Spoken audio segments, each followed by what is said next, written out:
नमस्कार दोस्तों महाभारत कालीन सभ्यता से जुड़े उत्तर प्रदेश के इटावा जिले स्थित कालका देवी का एक ऐसा मंदिर है जो हिंदू मुस्लिम एकता का प्रतीक माना जाता है। इसके साथ ही दलित पुजारी की तैनाती के कारण देश में दलित चेतना का अलग भी जगाता है। स्वर्ण नगरी के रूप में विख्यात रहे लखना कस्बे में ऐतिहासिक कालका देवी मंदिर है। राजा जसवंत सिंह राव ने जब ये देखा कि दलितों को समाज में सम्मान नहीं दिया जाता है तो ऐलान किया था कि इस मंदिर का सेवक दलित ही होगा। तब से दलित परिवार के सदस्य मंदिर की सेवा में जुटे हैं। वर्तमान में मनराज सिंह मुख्य सेवादार हैं। आपको बता दें कि इस मंदिर के प्रांगण में एक ओर जहां मां काली विराजित हैं, तो वहीं दूसरी ओर आंगन में सैयद पीर बाबा की दरगाह भी है। ये मंदिर एकता और सौहार्द की मिसाल है। पहर बाबा के मजार पर चादर, कौड़ियां एवं बताशा चढ़ाया जाता है। बताया जाता है कि सैयद बाबा की दुआ किए बिना किसी भी भक्त की मन्नत पूरी नहीं होती है। मेले में दूर दराज से आए श्रद्धालु अपनी मनौती मांगते हैं तथा कार्य पूर्ण होने पर ध्वजा, नारियल, प्रसाद व भोज का आयोजन सद्भाव से करते हैं। शरद नवरात्रि प्रारंभ होते ही कालिका शक्तिपीठ के दर्शन करने के लिए उत्तर प्रदेश, राजस्थान, मध्य प्रदेश, गुजरात समेत देश के तमाम राज्यों से लोग आकर मां के दर पर दंडवत मनौतियां मांगते हैं। इस स्टेज के राजा जसवंत राव ब्राह्मण परिवार में जन्मे थे तथा ब्रिटिश हुकूमत में अंग्रेज शासकों ने उन्हें सर तथा राव की उपाधि से नवाजा था। बीहड़ क्षेत्र के मोहाने पर स्थित इस मंदिर के राज परिवार के लोग उपासक थे।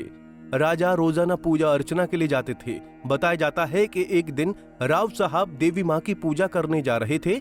बरसात में यमुना नदी के प्रबल बहाव के चलते बाढ़ आ गई और मल्लाहों ने उन्हें यमुना पार कराने से इनकार कर दिया था। राजा देवी माँ के दर्शन कर सके, जिसके चलते राजा साहब व्यथित हुए और अन्न जल त्याग दिया। उनकी इस वेदना से माँ द्रवित हो गईं और शक्ति स्वरूपा का स्नेह अपने भक्त राव के प्रति टूट पड़ा। रात को अपने भक्त को सपने में दर्शन देकर कहा कि स्वयं इसी राज्य में रहूंगी और मुझे शिलेखना मैया के रूप में जाना जाएगा। इस स्वप्न के बाद राव साहब उसके साकार होने का इंतजार करने लगे। तभी अचानक उनके कारिंदों ने बेरी शाह के बाग में देवी के प्रकट होने की जानकारी दी। सूचना पर जब राव साहब स्थल पर पहुंचे तो देखा कि पीपल का पेड़ धू धू कर जल रहा है और चारों ओर घंटों की आवाज गूंज रही थी। जब देवी आग शांत हुआ तो उसमें से देवी का नव रूप प्रकट हुआ, जिसे देखकर राव साहब आह्लादित हो गए। उन्होंने वैदिक रीति रिवाज से मां के नव रूपों की स्थापना कराई और 400 फीट लंबा व 200 फीट चौड़ा 3 मंजिला मंदिर बनवाया, जिसका आंगन आज भी कच्चा है क्योंकि इसे पक्का कराने की वसीयत की गई थी।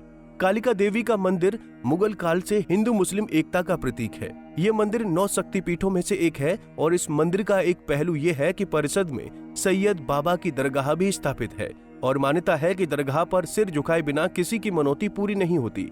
ये नगरी एक समय कन्नौज के राजा जयचंद्र के क्षेत्र में थी, लेकिन बाद में स्वतंत्र रूप से लखना राज्य के रूप में जानी गई। मान्यताओं के अनुसार दिलीप नगर के जमींदार लखना में आकर रहने लगे थे।